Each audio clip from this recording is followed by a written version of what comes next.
Lakshmi Srinivasa jewelleries proprietors Duggi Srinivasarao, Duggi Abhinay, IT hub ఎదురుగా Yellandu cross road, Khammam. నమస్తే, welcome to Suman TV Wyra. ఈరోజు మన వైరాలోని వ్యవసాయ కార్యాలయానికి అయితే రావడం జరిగింది. సో ఇక్కడ మనతో పాటు ఏవో గారు ఉన్నారు. వారిని అడిగి రైతు భరోసా కింద పడుతూ ఉన్నాయి. సో రైతులకి వారు చాలా సంతోషం వ్యక్తం చేస్తున్నారని చెప్పొచ్చు రైతులు. సో వారికి విడుదల చేయడం జరిగింది పైనుంచి నిధులు. సో కాంగ్రెస్ ప్రభుత్వంలో జరిగే 2వ దఫాలో ఈ రోజు రైతుల పథకం కింద నిధులు అయితే విడుదల చేశారు. సో ఎంతవరకు మనకి ఇక్కడ చేరుకున్నాయి, ఎంతమంది రైతులు ఉన్నారు, అసలు వైరా నియోజకవర్గంలో ఎంతమందికి లబ్ధి పొందుతున్నారనే విషయాలు మనం ఏవో గారిని అడిగి తెలుసుకునే ప్రయత్నం అయితే చేద్దాం. నమస్తే సార్. నమస్తే మేడం. సార్ చెప్పండి, అంటే ఇప్పుడు వైరా నియోజకవర్గంలో మొత్తం అసలు లబ్ధిదారులు ఎంతమంది ఉండుండొచ్చు, ఎంతవరకు అందాయంటారు? మేడం ఇప్పటి వరకు మన వైరా మండలంలో మాకు 13,497 మంది ఫార్మర్స్ ఉన్నారు మేడం. మొత్తం రైతు భరోసా కింద 13 కోట్లు ఇక్కడ మనకు శాంక్షన్ అయింది. ఇప్పటి వరకు 2 ఎకర్స్ వరకు ఆల్రెడీ అమౌంట్ అంతా పడిపోయింది మేడం. ఇక్కడంతా ఫార్మర్స్ అందరూ చాలా సాటిస్ఫైగా ఉన్నారు. మా గవర్నమెంట్ ఇచ్చిన ఇన్స్ట్రక్షన్స్ ప్రకారం న్యూ పీపీపీ మాకు కొత్త పాస్ పుస్తకాలు 177 వచ్చినాయి. ఇప్పుడు అవి కూడా ఆన్లైన్ చేస్తున్నారు. వితిన్ 2 డేస్లో కూడా కంప్లీట్ అయిపోతాయి. అందరికీ రైతు భరోసా స్కీమ్ కింద అప్డేట్ చేయడం జరుగుతుంది ఈ గవర్నమెంట్ ఇచ్చిన ఇన్స్ట్రక్షన్స్ ప్రకారం. అలాగే ఈ మండలంలో క్రాపింగ్ ప్యాటర్న్ చూసుకున్నట్లయితే 21,000 ఎకర్స్ ఉంది మేడం. దాంట్లో major of the problem acres paddy ఉంది madam, 18,000 acres plus cotton plus green gram ఈ రెండు కలిపి 3,000 ఎకర్స్ మేడం. టోటల్ 21,000 ఎకర్స్ ఇక్కడ కల్టివేబుల్ ఉంది. దీంతో పాటు కాకుండా మేము ఫార్మర్ రిజిస్ట్రీ జరుగుతుంది madam. Central government scheme.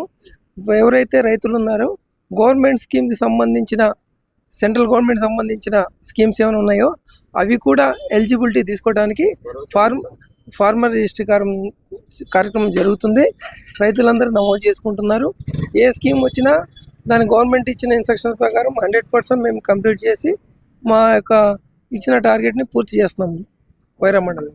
Okay, అంటే ఇప్పుడు రైతు భరోసా ఏదైతే ఉందో అసలు ఈ మంత్లో ఏ తారీఖు నుంచి ఏ తారీఖు వరకు విడుదలవుతాయని పైనుంచి మీకు సమాచారం? మేము నిన్నటి నుంచి మాకు వీడియో కాన్ఫరెన్స్ అయిన నిన్నటి నుంచి మా ముఖ్యమంత్రి గారు మా యొక్క కమిషనర్ గారు ఇచ్చిన ఆదేశాల ప్రకారం మేము నిన్నటి నుంచి మాకు అందరికీ రైతులు పడుతున్నాయి.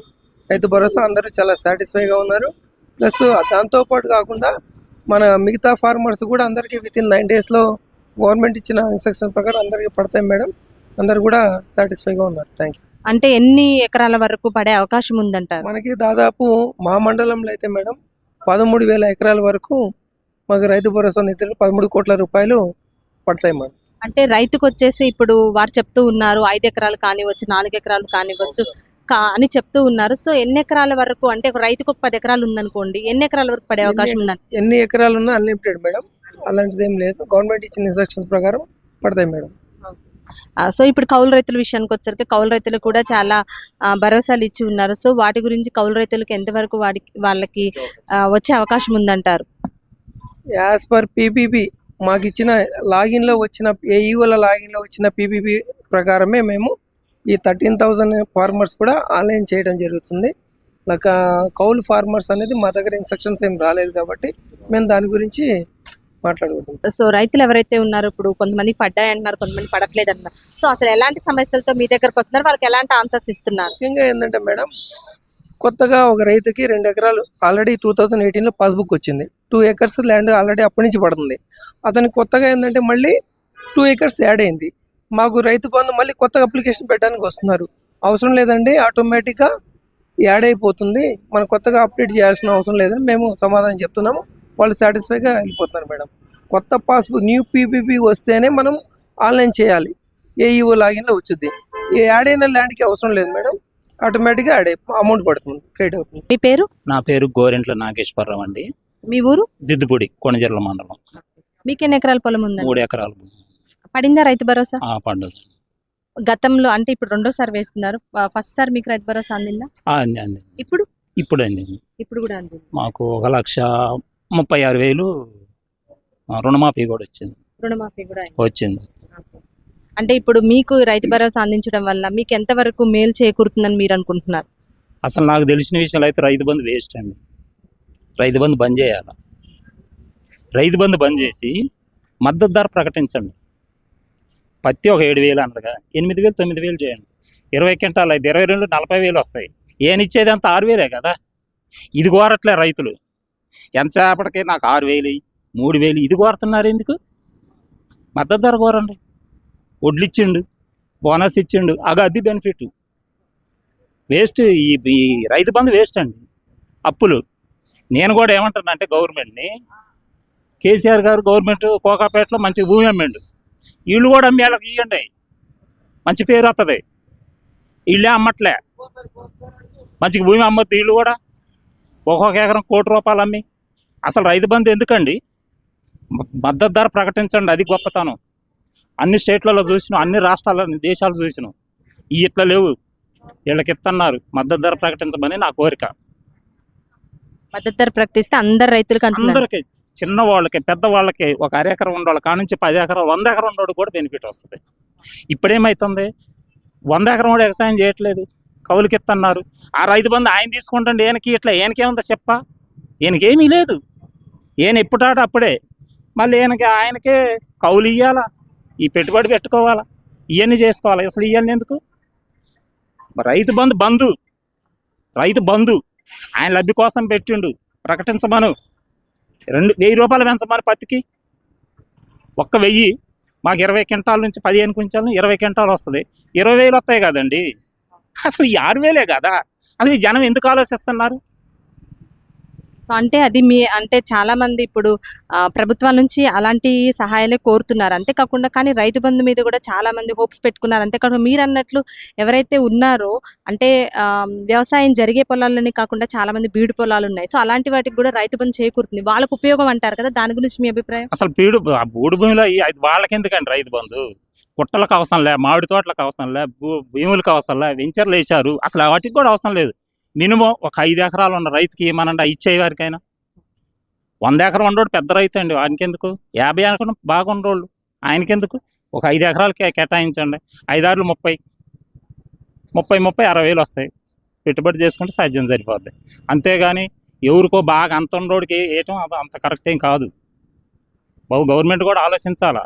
ఈ భూములు, ఈ వెంచర్లు ఎన్ని పోతున్నాయండి, రోడ్లు పోతున్నాయి, ఎంత రోజుకి వెంచర్లు వేస్తున్నారు. వాటికి కూడా బంద్ చేసుకోవాలా. మినిమం ఒక రైతుకు ఒక 5 ఎకరాలు, ఒక 5,000 6,000 అన్నారు వేసుకోవచ్చు. అది వీళ్ళ కోరిక మేర. నాకు చూడడం అయితే అసలు ఆ బంధు కూడా వేస్ట్. ప్రకటించమని మద్దతు ధర. ఈ రైతు కూడా అందరూ అనాల. మనందరం కలిసి గవర్నమెంట్ అయ్యా మాకు రైతు బంధు వద్దు, ప్రకటించమనండి. 1,000 రూపాయలు కోరండి, వడ్లకు కోరండి, పత్తికి కోరండి, మిర్చికి కోరండి, కందులకు కోరండి, పెసలకు కోరండి. అది బెనిఫిట్ వస్తాయి కానీ 6,000 చూసుకుంటున్నారండి. చిల్లరేమో 50 రూపాయలు, కాగితం 100 రూపాయలు. ఏది గొప్ప అండి? అలా ఉంది సేమ్ సిచ్యువేషను. అందుకనే గవర్నమెంట్ కాడ ప్రాఫిట్ లేదు, ఆడప్పులు కూర్చుంది. మేము కూడా ఏమన్నామంటే ఏడన్నా ఒక 400 ఎకరం అమ్మి రైతులకి ఇవ్వమంటున్నాం. ఆయన అమ్మిండుగా కోకాపేటలో మంచిగా ₹1,00,00,000 లెక్క, 100 కోట్ల లెక్క. అదిగో వీళ్ళు కూడా అమ్మితే మంచిగా అమ్ముకుంటూ పోదాం గవర్నమెంట్ సొమ్ము రైతులది. అయ్యాల నుంచి కాంగ్రెస్ గవర్నమెంట్ అమ్ముకుంటే ఇక్కడ గజం కూడా ఉండదు. ఎక్కడైనా కాంగ్రెస్ గవర్నమెంట్ రాజశేఖర రెడ్డి కానీ ఎక్కడున్నా సరే గజం సూట్ అమ్మలే. అమ్మిన మహానుభావుడు ఎవరంటే రాకేన చంద్రశేఖరం. సో మీ ఉద్దేశం ప్రకారం రైతు బంధు ఆపేసి రైతులకు మద్దతు ధర ప్రకటిస్తే సరిపోతుందండి? దన్ను ఇట్లా అది ఎక్కువ వస్తున్నాయండి, అది ఎక్కువ వస్తున్నాయి. ఇప్పుడు ఎవరైనా ఎన్నికల కోసం కాకుండా ఏముండదు. ఎవరైనా ఏం చేసేది అయితే ఎన్నికల కోసం. కానీ రైతు బంధు కన్నా మద్దతు ధర ప్రకటించమంటుందండి.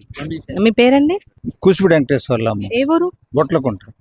మీకు ఎన్ని ఎకరాల పొలం ఉందండి? నాకు లేదమ్మా, ఆడవారి పేరు మీద, అమ్మమ్మ గారి పేరు మీద. ఓకే. అంటే రైతు భరోసా అందిందా? ఇంకా అందలేదమ్మా. ఇప్పుడు అంటే మీరు కౌలుకు తీసుకుని ఏమైనా పొలం చేయడం జరుగుతుందా? లేదమ్మా, మేము ఇద్దరు, అమ్మమ్మ నేను చేతగాక ఖమ్మంలోనే ఉంటాను. ఇప్పుడు అయితే ఉన్న పొలానికి రైతు భరోసా పడిందా లేదా? ఇప్పుడు ఇంకా పడలేదమ్మా. పోయినసారి వేసిన దఫాలో పడిందా? ఈ సంవత్సరం కాదు, అసలు ఈ కాంగ్రెస్ గవర్నమెంట్ లో అసలు మీకు రైతు భరోసా పడలేదమ్మా. అంటే ఏమనుకుంటున్నారు, పడిద్ది అనుకుంటున్నారా రైతు భరోసా గురించి? మీ అభిప్రాయం చెప్పండి. మేము ఊరిని అడిగాం, అమ్మాయికి వాళ్ళ దయ వచ్చిన పడ్డాయి, తీసుకోవటం లేవంటే లేదు. ఏమనుకుంటున్నారు, పడుతుంది అనుకుంటున్నారా? చేస్తారేమో అనుకుంటున్నాం. మరి ఆయన ఉండంగా చేసేది కదా, కేసీఆర్ ఉండంగా చేసేది. మరి ఇక నేను కూడా వేస్తాడేమో అనుకుంటున్నాం, కానీ వేయలేదు ఇంతవరకు. గతంతో పోల్చుకుంటే ఈ గవర్నమెంట్ విషయంలో రైతు భరోసా విషయంలో మీకు అభిప్రాయాలు ఏంటి? ఈ అభిప్రాయాలు ఏం లేవమ్మా. వీళ్ళు కొంచెం మంచిగా వేయటం లేదు. ఆయన అయితే మంచిగా వేసిండు. అంతవరకే. మీకు ఎంత పొలం ఉంది? మాకు 4 ఎకరాలు ఉంది. మీకు పడిందా రైతు భరోసా? 2 ఎకరాలకు పడ్డది, 2 ఎకరాలకు పడ్డా. అంటే ఒక్క బుక్ మీద లేదా? ఎందుకు అలా జరిగిందంటారు? ఏ నెంబర్లో ఉంది. ఇప్పుడు ఎకరాలు ఎక్కువ ఉన్నాయని చెప్పేసి ఉదాహరణకు 18 ఎకరాలు కన్ఫర్మేషన్లో ఉంది. దాంట్లో 20 ఎకరాలు 50 ఎకరాలు పాస్బుక్లు ఉన్నాయి. అటువంటి పెండింగ్ ఉన్నాయని చెప్పి మొత్తం ఆపారు. ఈ 18 ఎకరాలు ఒరిజినాలిటీ ఆగిపోయింది, 30 ఎకరాలు నకిలీ ఆగిపోయింది. అటువంటివన్నీ ఇప్పుడు 5 ఎకరాలు ఉన్న రైతుకి ఒక 3 ఎకరాలు 2 ఎకరాలు అట్లా పడుతున్నాయి. కొన్ని పట్టలే. రుణమాఫీ అయితే మాత్రం కౌలు రైతులకైతే ఇయ్యలేదు. కౌలు రైతులకి ఎంతో గొప్పగా చేస్తామని చెప్పారు. శూన్యం. గవర్నమెంట్ అయితే ఆ విషయంలో వాళ్ళు నిజాయితీ ఒప్పుకొని ఉంటే బాగుండేది. చేయలేకపోతున్నాం, దీనికి కొంచెం టెక్నికల్ ఇష్యూ ఉండే, మేము చేయలేకపోతున్నాం అని చెప్పి ఆగిపోతే బాగుండేది. కానీ అట్లా చెప్పకుండా వాళ్ళు ఏదో గొప్ప చెప్పినట్టు అబద్ధం చెబుతుండే ముఖ్యమంత్రి గారు. కౌలు రైతు చెప్తున్నారంటారు, వాళ్ళకి అందిందని చెప్తున్నారంటారా? అసలు ఇందిరమ్మ ఆవాస్ యోజన ఏదో చేస్తున్నాం అని చెప్తున్నారు. అది కూలోళ్ళకి ఇచ్చేది, రెగ్యులర్గా పోయే కూలోళ్ళకి ఇచ్చేది. కౌలు రైతులకి ఏమి ఇస్తాడు? అసలు అందరినీ పోషించేది కష్టపడి భూమి మీద కౌలు రైతులు. ఇవాళ ఈ తెలంగాణ స్టేట్లో దాదాపు 25 లక్షల మంది చిల్లర కౌలు రైతులు ఉన్నారు. వీళ్ళ గవర్నమెంట్ వచ్చిందే కౌలు రైతుల మీద. రూరల్లో ఓటింగ్కే వీళ్ళకి అనుకూలంగా ఉంది. పెద్ద రైతులు ఎట్టా వీళ్ళకి ఎవరు ఓటేలే. వీళ్ళని పూర్తిగా స్మరించింది గవర్నమెంట్. కాకపోతే వాళ్ళని పట్టించుకొని ఇప్పుడు విత్తనాలు సీజను, ఆ సదుపాయాలు ఏమైనా ఉండి ఏమైనా యంత్రాలు కానీ అవి అటువంటివి ఇవ్వాలి. కానీ గొప్పగా మైకుల ముందు, స్టేజీల ముందు మేము ఎంత చేస్తున్నాం అంత చేస్తున్నాం అంటున్నారు. కానీ చేరాల్సిన వాడికి చేరటంలే. వాళ్ళు చేసిన 2 పనులమ్మ మంచి పేదోడికి ఉపయోగపడి. ఒకటి ఆర్టీసీ బస్సులో పేదోళ్ళు ప్రయాణం చేస్తున్నారు కొంతమంది. ఇంకొకటి ఏదైనా ఉందంటే 200 కరెంటు యూనిట్. ఇంతకు మించి వాళ్ళదంతా బూటకం, అబద్ధాల మీద నడుస్తుంది రేవంత్ గవర్నమెంట్. ఈ 2 మాత్రం మంచి పథకాలు, పేదోళ్ళకి కొద్దిగా ఉపయోగం ఉండే. ఒక పని చేసినప్పుడు 40% సక్సెస్ అయినట్టే. ఈ ఒక్కటి మాత్రం పేద పిల్లగాళ్ళు, కొంతమంది హాస్టల్లో ఉండే పిల్లగాళ్ళ తల్లిదండ్రులు బస్సుకు పోతున్నారు చూసారా, అది ఉపయోగం.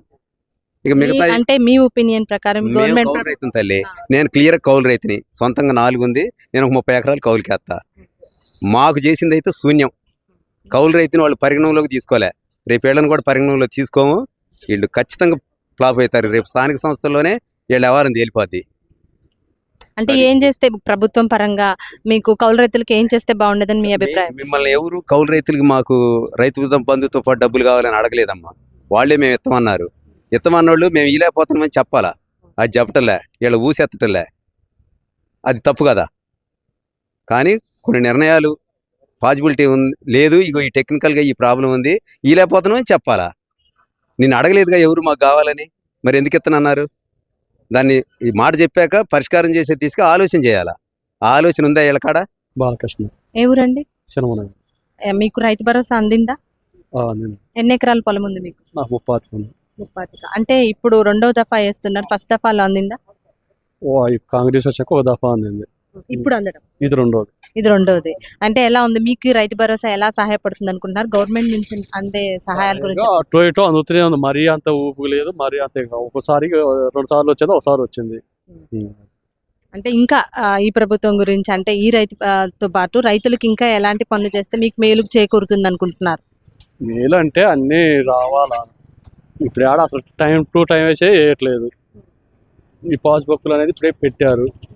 సరిగా రుణమాఫీ, రుణం తీసుకున్నారు, రుణమాఫీ లాంటివి మీకు అందాయా? రుణమాఫీ